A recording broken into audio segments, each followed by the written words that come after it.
morning, a woman's life could end with just one stone. Through Jerusalem's ancient streets ran an angry mob, clutching deadly rocks in their hands. The terrified woman they dragged among them faced death itself, breathing what might well be her final breaths. But Jesus' single powerful sentence would forever change not just her fate, but all of humanity's understanding of justice and mercy. Something was going terribly wrong in Jerusalem's narrow cobblestone streets. The morning peace shattered as dawn's first light gave way to sudden screaming and the sound of running feet. Voices rising from between ancient stone houses tore apart the tranquil silence of daybreak. "We caught her! Right here, everyone witnessed this!" The shouting voice belonged to Malachi, one of the religious scholars. He stood in the middle of the street, holding a thick wooden staff, his weathered face glowing with triumphant satisfaction. A group of Pharisees and religious authorities moved forward to Rahel, a young woman among them.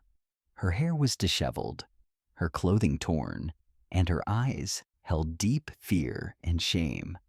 Hands pushed her roughly forward as her bare feet stumbled with each forced step. "Rachel!" cried out a woman's voice, but was quickly silenced. This woman named Rachel was 25 years old, married, and mother to 2 small children. But now she would be known as Jerusalem's greatest disgrace. In the early morning hours, she had been caught not in her own home, but in another man's house. Malachi turned to the growing crowd. This woman was caught in the very act of adultery. According to Moses' law, such women must be stoned. The crowd began to swell rapidly. Neighbors, merchants, passers-by. Everyone wanted to witness this unfolding drama. Some watched with curiosity, others with hatred and anger toward Rachel. "Where's her husband?" someone asked. "Samuel's been searching for her since morning," another voice replied. "The children are crying for their mother at home." Tears streamed down Rachel's face. She couldn't lift her head. Her feet were bare. Her long tunic was torn. She tried to use her hands to cover her face, but the religious leaders wouldn't allow it. "Everyone must see," commanded Pharisee Judah. "Let sin's punishment be a lesson to all." But something was odd about this whole arrest. Adultery requires 2 people, yet only the woman was present. Where was the man? The religious leaders wouldn't let anyone ask that question. "We're taking her to the temple," Malachi shouted. "We'll enforce the law and expose that Nazarene Jesus' true character." This statement caught the crowd's attention. So this wasn't just about punishing this woman. It was also about setting a trap for Jesus. Recently, Jesus' teachings had been deeply troubling to the religious scholars. His messages of mercy and forgiveness conflicted with their strict religious rules. As Rachel was dragged along, stumbling with each step, thousands of thoughts raced through her mind. How had she come to this? Her husband Samuel was a good man, but cold and distant. He provided for his children, but treated her more like a stranger than a wife. Then Jacob had entered her life, kind, attentive, someone who valued her. But where was Jacob now? Why hadn't he been caught also? The crowd moved toward the temple. With every step, they drew closer to Rachel's death. Stoning, that horrible, savage, merciless punishment. Perhaps in just minutes, she would die beneath those stones. "Is Jesus there?" asked the son of Caiaphas. "Yes," Malachi replied with a smirk. "He's been teaching since morning. Let's see what he tells us this time." Was this man called Jesus Rachel's only hope? But what could he possibly do? The law was the law. Women caught in adultery were stoned. This was a 1,000-year-old tradition, but the real catastrophe hadn't even begun yet. As they approached the ancient temple courtyard, the tension escalated even further. The crowd gathered around Jesus was listening intently to his powerful words. But now this peaceful scene was about to be shattered by the approaching storm. "Here they come," whispered Azra, one of the scribes. "Our plan will work perfectly. This time, we'll corner Jesus." What was the plan? It was simple, but extremely effective. Jesus constantly spoke of mercy, forgiveness, and love. "We must love sinners and forgive them," he said. But could he also violate the law? If Jesus said, "Forgive this woman," he would be opposing Moses' law and become guilty in the eyes of religious authorities. If he said, "Stone her," he would deny his teachings of mercy and fall from grace with the people. A perfect trap, Malachi thought. He'll either become an enemy of religion or a false prophet. When the crowd entered the temple courtyard, the people around Jesus turned. Children, women, elderly. Everyone was startled by this sudden commotion. Jesus continued teaching. "In God's kingdom, every lost sheep is valuable." "Jesus!" shouted Malachi, interrupting him. "Tell us what should be done with this woman." Jesus raised his head. His eyes focused first on Malachi, then on the other religious leaders, then on Rachel. He saw the pain, fear, and despair in her eyes. "Teacher," continued Pharisee Yehuda, "this woman was caught in the act of adultery. According to Moses' sacred law, such women must be stoned. What do you say?" The atmosphere in the temple courtyard became electric. Everyone held their breath. This wasn't just about one woman's life. It was a critical moment, testing Jesus' teachings. Rachel looked at Jesus. In his eyes, she saw something she hadn't seen in others, a non-judgmental, merciful gaze. But would that be enough? Jesus' disciples wondered what would happen. Peter looked around anxiously. John tried to understand what his master would say. "Come on, speak," Malachi insisted. "Do you choose the law or your mercy fairy tales?" Part of the crowd seemed to support Jesus, but the majority backed the religious leaders. After all, adultery was a great sin. The woman was guilty. The law was absolutely clear. "Prepare the stones," ordered Caiaphas' son. "If the teacher permits, we'll enforce the law immediately." Rachel's knees gave way, and she collapsed to the ground. She seemed to have lost all hope. She could see the stones piling up around her. Large ones, small ones, each a deadly weapon. "My children," she moaned inwardly. "How could I live without them? But will I even live?" Jesus remained completely silent. But did this silence mean he was uncertain about his decision? Or was he thinking something much deeper? The religious leaders were confident of victory. They had cornered Jesus. Now he would be finished in the eyes of both the people and the rulers. "Your final word?" Malachi asked with a triumphant smile. But what Jesus did was something no one expected. He bent down and began writing on the ground with his finger.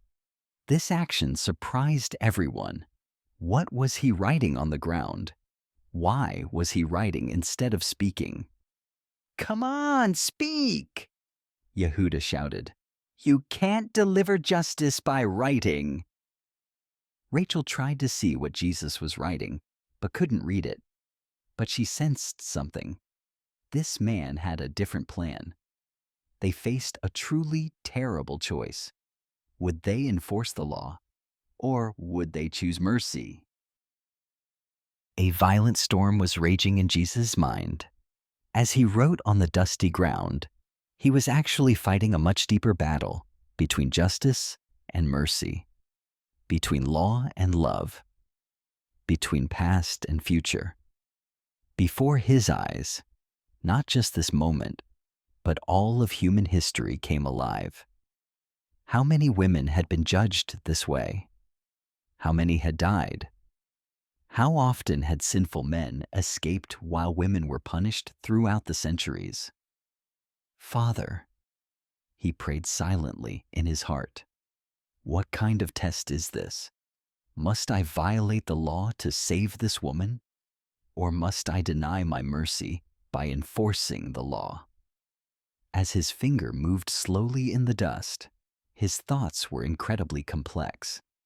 This wasn't just Rachel's personal story. This was the story of an injustice that had lasted thousands of years. When he looked at Rachel, he didn't see judgmental eyes, but saw that she was a suffering child of humanity.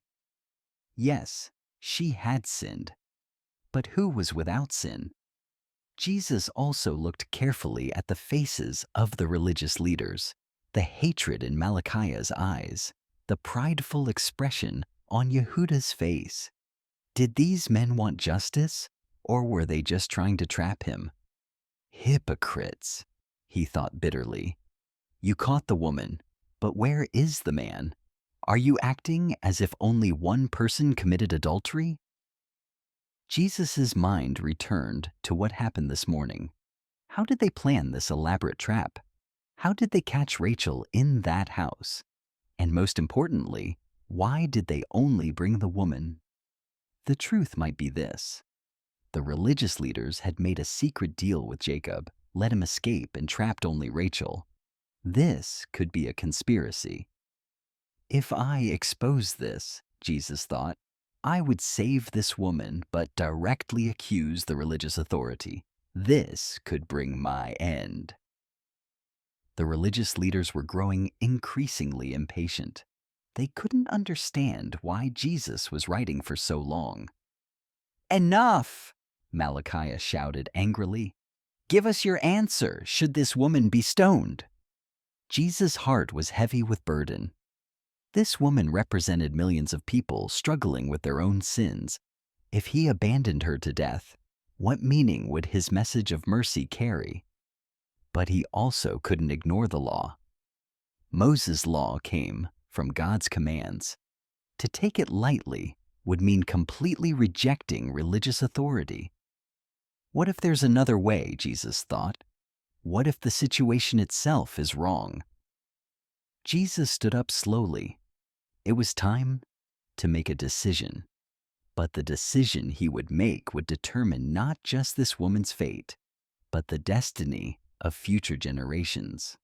As Jesus rose, Rachel began to feel hope, that different light in his eyes. This man thought differently. Maybe he could save her. What do you say, Jesus? Caiaphas' son insisted persistently. Do you support the law? Or do you prefer your mercy fairy tales? Jesus looked deeply into the eyes of the religious leaders.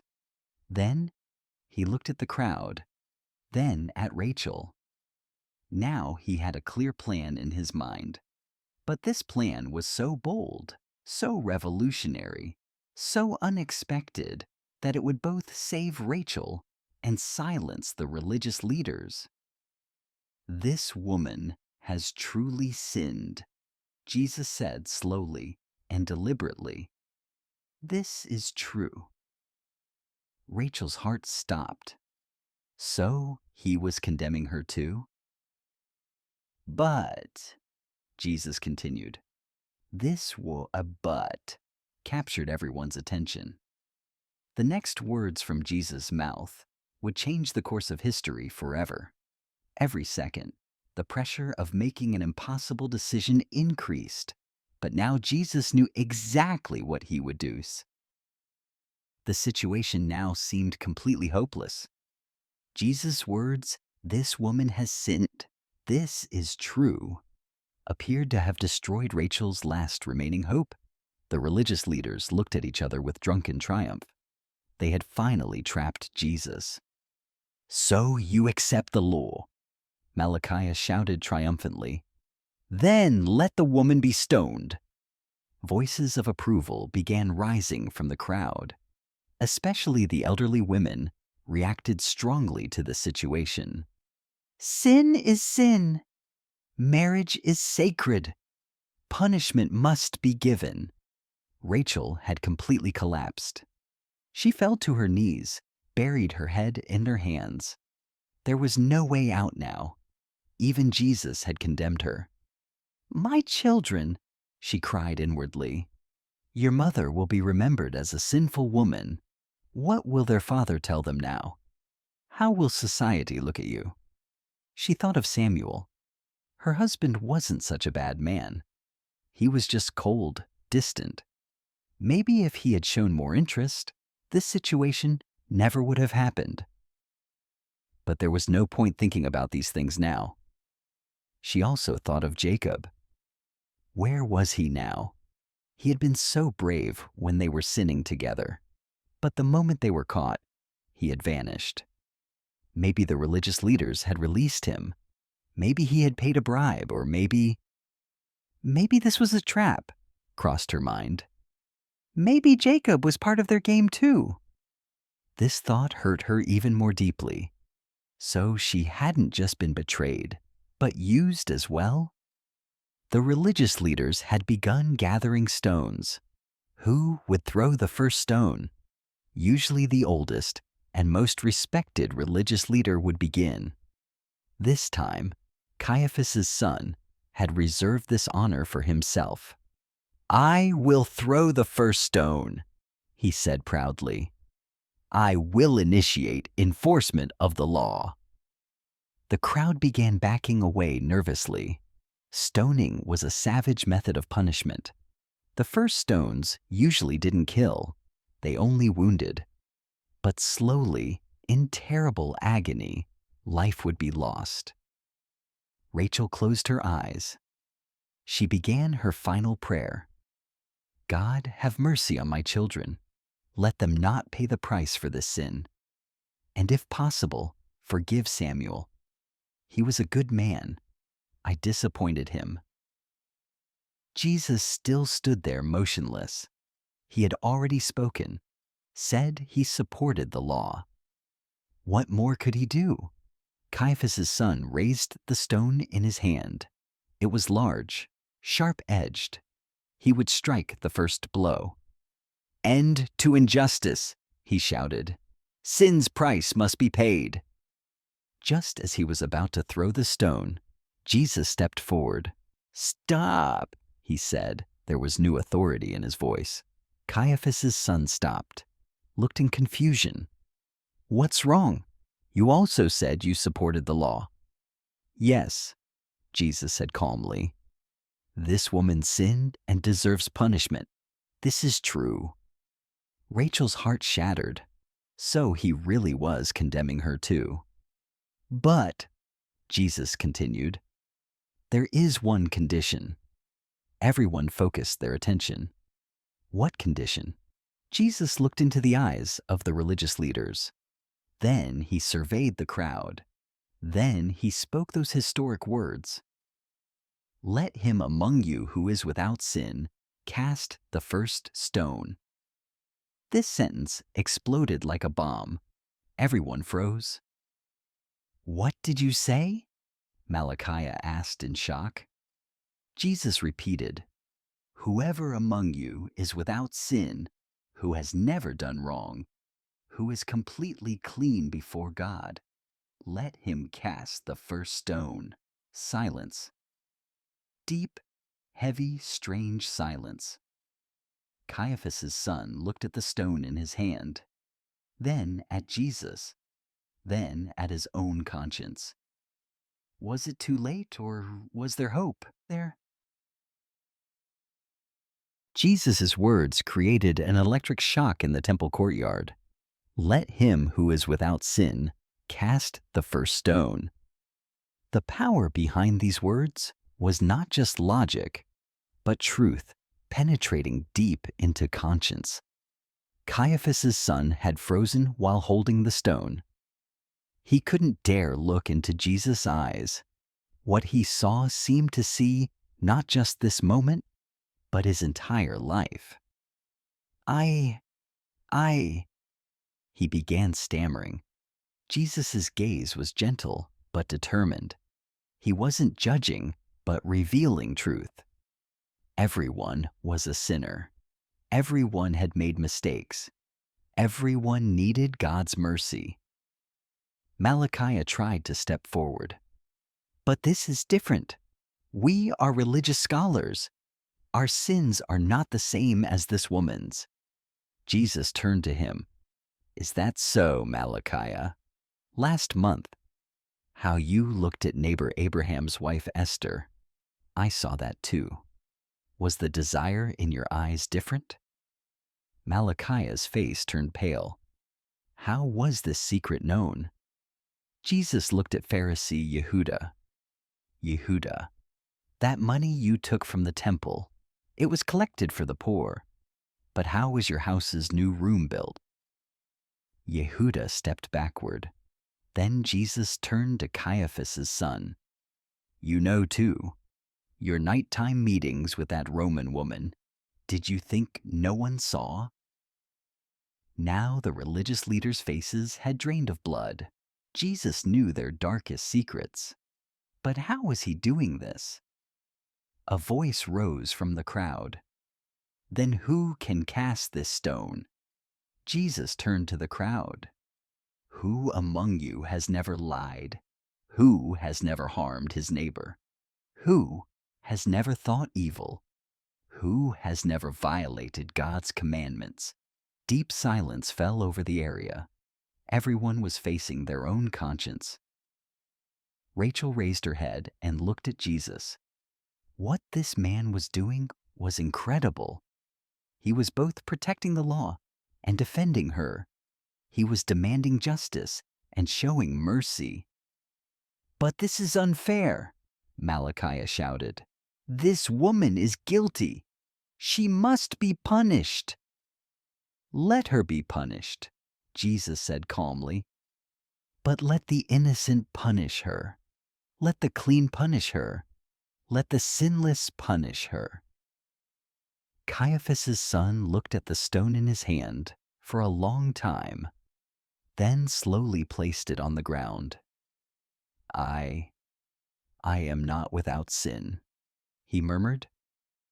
This action created a domino effect.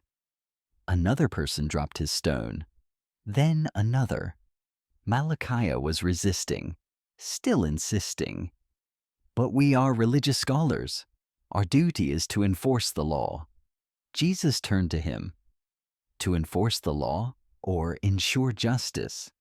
If you want justice, bring all guilty parties. Why only the woman? Where is the man? This question struck everyone's mind. Indeed, adultery was two people's sin. Why was only the woman accused? The man escaped. Yehuda tried to defend. Did he escape? Jesus asked, smiling. Or did you let him escape? Or did you use him to trap this woman? Now the religious scholars were cornered. The truth was about to be exposed. Is this a conspiracy? Someone from the crowd asked. Jesus didn't answer, but his eyes told everything.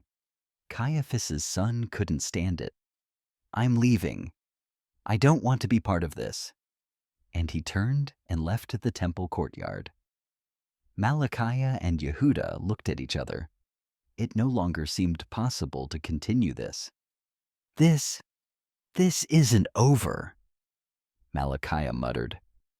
But he too began retreating. Rachel couldn't believe it. She was seeing her accusers leave one by one. But how had this become possible? Jesus bent down again and continued writing on the ground. What was he writing this time? Did it matter? The miracle had happened. When the temple courtyard began emptying slowly, a miraculous transformation had occurred. But this wasn't just Rachel's salvation. This was when people faced their consciences and acknowledged their sins.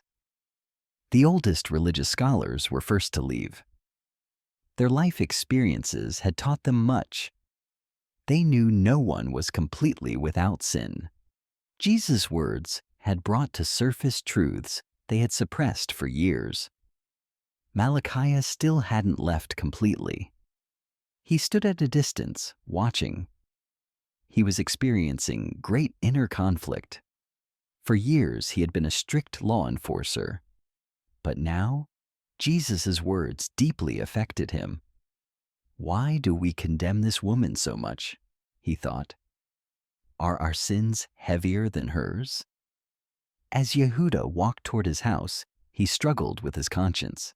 He thought about the money he had taken from the temple. No one knew, but Jesus knew. How was this possible? Most of the crowd had dispersed, but those who left would question their lives when they returned home. Jesus' questions would not leave them in peace. Rachel was still sitting on the ground. She couldn't believe it. She had survived. But how? This man, Jesus, how had he done this? Get up, said a gentle voice. Rachel raised her head. Jesus was standing beside her. On his face was not a judgmental expression, but a smile full of mercy. Stand up, Jesus said again. Rachel tried to get up with trembling hands. Her legs seemed unable to support her. Jesus extended his hand and helped her. This touch was meaningful for Rachel. It meant this man didn't see her as dirty or worthless. Where are your accusers? Jesus asked, looking around. Rachel looked around. Indeed, no one remained. Only Jesus' disciples stood in the distance. They're gone, Rachel said, barely able to speak. Did none of them condemn you? Jesus asked. Rachel shook her head. No, none of them. Jesus smiled. Neither do I condemn you. These words created a revolution in Rachel's heart. Neither do I condemn you. So she was forgiven. So she was given a new chance. But, Jesus continued, go and sin no more. This sentence was important. Jesus wasn't just forgiving, he was warning her. Forgiveness meant freedom, but responsibility. Do you understand? Jesus asked gently. Rachel, her eyes full of tears, nodded. I understand. I don't know how to thank you. Don't thank me, Jesus said. Just live a new life.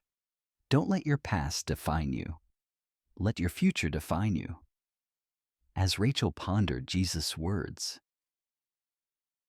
she felt great change within her. She hadn't just escaped death. She had been spiritually reborn. My husband, my children, how will I tell them? She asked. Tell them the truth, Jesus said. But don't just tell them your sin. Tell them you were forgiven. Don't just tell them you fell. Tell them you got up and started again. Rachel looked into Jesus' eyes. In this man was love and wisdom she had never seen. Who are you? She asked. Jesus smiled. I came not to judge, but to save. I came not to condemn, but to heal. These words would change Rachel's life forever. She was no longer just a sinful woman. She was a person given a second chance, forgiven, renewed. As she left the temple courtyard, Rachel felt she was a new woman. Yes, she had made mistakes, but the past could no longer hold her captive. Jesus was watching her. For him, this wasn't just about saving one woman. This was birth of a new understanding that combine mercy and justice. Nothing would be the same. As Rahel stepped away from the grand, sun-drenched courtyard of the temple, she felt a lightness in her step that she had not known since the days of her innocence. The heavy, suffocating burden of shame, a weight she had carried in the shadows of her heart for so many agonizing years, had suddenly vanished from her weary shoulders. The words Jesus had spoken did not merely save her physical life from the brutal stones of the mob. They had bestowed upon her a completely new identity, washing away the stain of her past.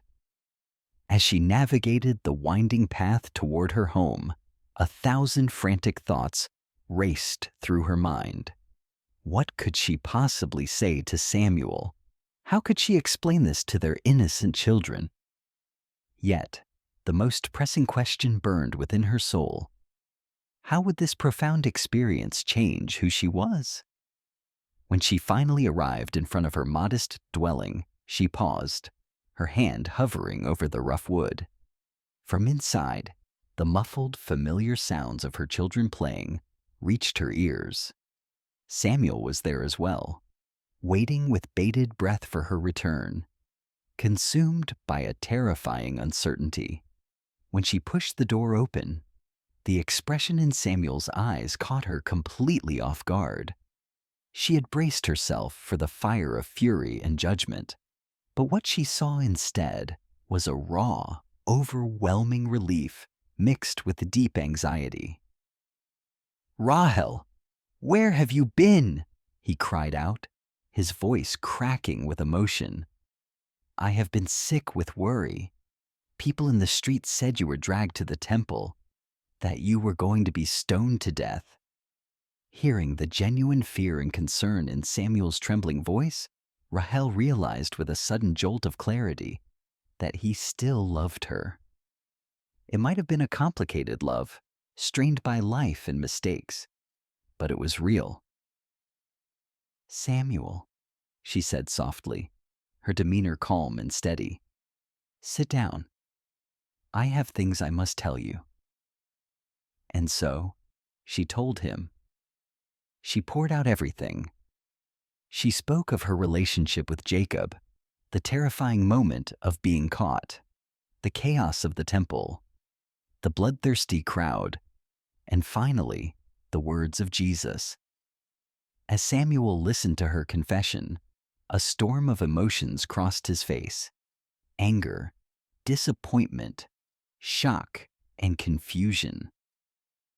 But as she continued, he began to see the undeniable transformation in his wife.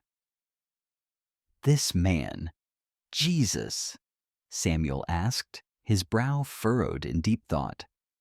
"Did he really say that? Did he truly say, 'Neither do I condemn you'?"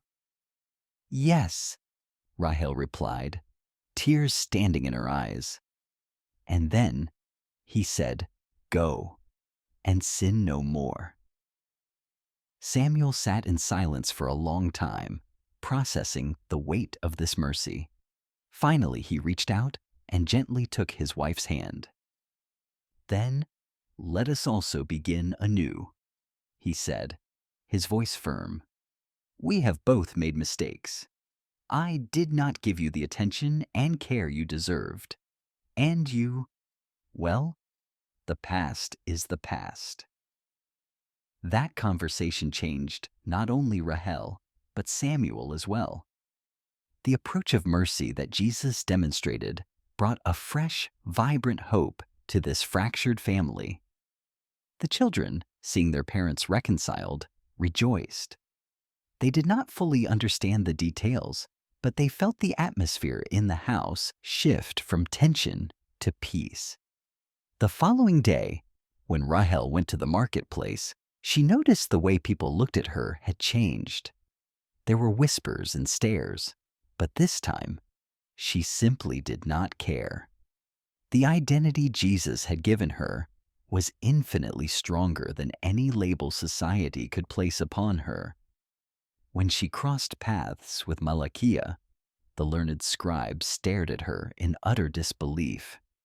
You You are still among the living? He asked, his voice barely a whisper. Yes, Rahel replied, a radiant smile lighting up her face. I am alive, and indeed, I am living more truly now than I ever have before. Malachiah was left pondering the words of Jesus. That man, he muttered to himself, looking toward the temple. What kind of man is he? A man of mercy, Rahel declared with conviction. A man who does not forget justice, but kneads it together with compassion. This encounter deeply affected Malachiah. Perhaps he had misunderstood Jesus. Perhaps this rabbi was offering a path they had never considered. Weeks turned into months, and Rahel's story spread throughout all of Jerusalem. The words of Jesus, "Let him who is without sin cast the first stone," were on everyone's lips. This event began to change not just Rahel's life, but the very way society understood judgment. People started to look into their own consciences before pointing fingers at others. Jesus' approach had broken a vicious cycle that had lasted for thousands of years. Now, it was understood that mercy and justice could exist together. Now, the question turns to you. Which areas of your life are desperate for Jesus' mercy? What sins, what mistakes, what hidden shames are you carrying? And most importantly, when you judge others, do you forget your own flaws? The words Jesus spoke to this woman remain valid today. Neither do I condemn you. Go and sin no more. Perhaps today marks the dawn of a new beginning for you. Maybe this is the moment where the past loses its hold on you. In our next story, we will recount another miracle of Jesus, another moment of divine mercy. Because his story is a story of hope, and hope is always a sufficient reason to start again.